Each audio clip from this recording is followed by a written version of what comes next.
हमारे ब्रज में कहें लाला तू भगवान है।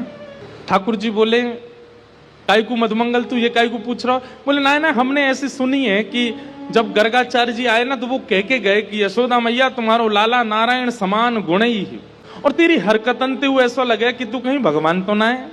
तो ठाकुर जी धीमे से बोल जाते हैं, बोले मधुमंगल एक बात बताऊं? बोले कहा मैं जय जय ही हूं, मैं भगवान ही हूं। तू सांची भगवान है? बोले हाँ। लाला मैं सबन ने बता दूं कि तू भगवान है? ठाकुर जी बोले हाँ बताया। मधुमंगल गए और सबरे सखान में हल्ला मचाया। बोले तुम्हें एक बात बताऊं? बोले कहा हमारो जो लाला है ना, बोले हाँ जो भगवान है। ये बात सुन के आधे तो हंसने लगे और आधे छड़ी लेकर के बोले दिखाइयो ने कहां तेरो भगवान। ठाकुर जी निकल के आए कुंज से, आज बड़ी अदा से निकल के आए, ए मधुमंगल सीताराम प्रणाम करो, हम भगवान हैं। नहीं मानते, नहीं स्वीकार करते। एक दिन ऐसी लीला भागवत में आती है कि एक बार जागरण हुआ, ब्रज में जागरण कराया नंद बाबा ने। जागरण का मतलब है पूरी रात जग करके अपने इष्ट का स्मरण करना, वो जागरण है। रात भर जागरण चला। तो जागरण के काल में जैसे ही थोड़े ब्रह्म मुहूर्त का समय हुआ, तब घड़ी तो होती नहीं थी, अंदाजा लगाया तो नंद बाबा को लगी कि भाई ब्रह्म मुहूर्त है, क्यों मैं स्नान करवे जाऊं। तो जैसे ही नंद बाबा ने यमुना जी में प्रवेश किया, क्योंकि अब तो नहीं ऐसा होता पर नदियों में भी स्नान करने का समय होता है। ब्रह्म काल से पहले अगर आप नदी स्नान करते हैं तो वो देवताओं का समय होता है, उस समय देवता स्नान करने आते हैं, उस समय नहीं करना चाहिए। तो नंद बाबा देव काल में चले गए और जैसे ही नदी में स्नान करने पहुंचे तो गंधर्वजन इनको पकड़ के ले गए।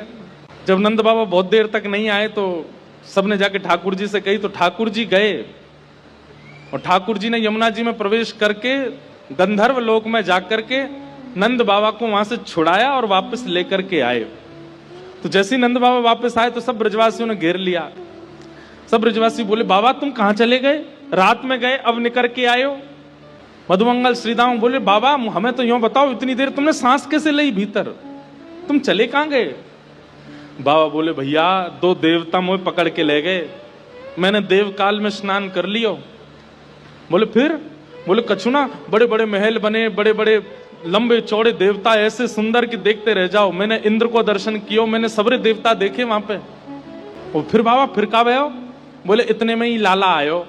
और जैसे ही लाला आयो, लाला के आती सब या को प्रणाम करने लगे, सब या के चरणन में नतमस्तक है गए, सब या की बलैया लेने लगे, गंधर्वजन या की आरती करने लगे। और सब ब्रजवासी टेढ़े टेढ़े देख रहे हैं लाला है, या पूज रहे हम बे, या की पूजा कर रहे इंद्र हम बे। ठाकुर जी इतरा रहे सामने खड़े खड़े, बोले तुम्हें ही नहीं पूजा वो सबरे पूजे तीनों लोक में। सबरे बोले बाबा सच में यहाँ की पूजा भाई वहां पे? बोले हाँ। अब तो ठाकुर जी का यश बढ़ गया। अब तो महाराज निमंत्रण आने लगे घर घर से, लाला हमारे घर भोजन करवे आ जाइयो, हमारे घर सोवे आ जाइयो, हमारे घर शरबत पीवे आ जाइयो, छाछ पीवे। अब ठाकुर जी तो मधुमंगल सीतामा से कह रहे हैं, आज की भाषा में कहें तो अपॉइंटमेंट लेते जाओ कहां कहां जाना है। ठाकुर जी का यश हो गया इतना वृंदावन में कि भैया या तो देवता भी जाने। एक दिन सब ब्रजवासियों ने कही लाला तू सांची भगवान है, तू सांची बता दे, सौगंध खा के तू सांची भगवान है। ठाकुर जी बोले अगर मैंने बता दिया कि मैं भगवान हूं तो आप क्या करोगे? पूजोगे मुझे? लाला पूजेंगे तो ना भाई, तो तू भूल जा, लेकिन हमारी एक इच्छा है। बोले का एक बार वैकुंठ देखना चाहे, वैकुंठ है कैसो? लाला तू अगर सांची भगवान है तो एक बार वैकुंठ दिखाला हमें। ठाकुर जी बोले मेरे हाथ पकड़ो। सब रे ग्वाल बालन ने ठाकुर जी के हाथ पकड़े, बोले नेत्र बंद करो। जैसे नेत्र बंद किए, अंतर ध्यान सब ग्वाल वालों को लेकर के ठाकुर जी को सीधे वैकुंठ पहुंच गए। हाँ भाई सबरे नेत्र खोलो। जैसे ही नेत्र खोले तो विशाल स्वर्ण का किवाड़ लगी है और जय विजय राजा, जय विजय द्वारपाल खड़े हैं। ठाकुर जी के जाते सब जय जयकार करने लगे, द्वार खुल गए, पुष्प वर्षा हो रही है, सब देवी देवता दौड़े दौड़े आ रहे हैं। कोई कमल लेकर के आ रहे हैं, कोई माला लेकर के आ रहे हैं, कोई अक्षत लेकर के आ रहे हैं। मधुमंगल श्रीदामा सबरे बोले लाला ने परिचय तो करा दे। ठाकुर जी बोले देख वो सामने खड़ो तुम्हारो इंद्र, जाए तुम इतने सालन से पूज रहे, वो खड़ो इंद्र। बोले लाला ये इंद्र है? बोले हाँ। या के हाथी पे हमें बैठा दे एक बार। ठाकुर जी बोले इंद्र इधर आओ, अपने हाथी को लेके आओ। हाथी आ गया, ऐरावत हाथी। सब रे ग्वाल बाल चढ़ गए उसके ऊपर। ठाकुर जी लेकर के पूरे वैकुंठ में घुमा लाए। नीचे उतर आया, बोले लाला बहुत जोर को हाथी है, या ले चल वृंदावन, अपने पास ही धरेंगे, वहीं घूमे करेंगे यहाँ पे। ऐरावत हाथी की बहुत सारी सूंड हैं और अद्भुत उसका स्वरूप है, श्वेत रंग का वो है। ब्रजवासी बोले लाला हमने सुनी है ब्रह्मा के 4 मुंह हैं, एक बार दिखा दे। ठाकुर जी ने ब्रह्मा जी को बुलाया, ब्रह्मा जी आ गए। ब्रह्मा जी जैसे आए, श्रीदामा जाके स्पर्श करके उनके मुख देख रहे हैं, सच्ची के कि नकली है? लाला ये तो सांची है। सब जगह ठाकुर जी ने घुमाया, जिस देवी देवता से मिलना चाहते थे सबको प्रकट कर दिया।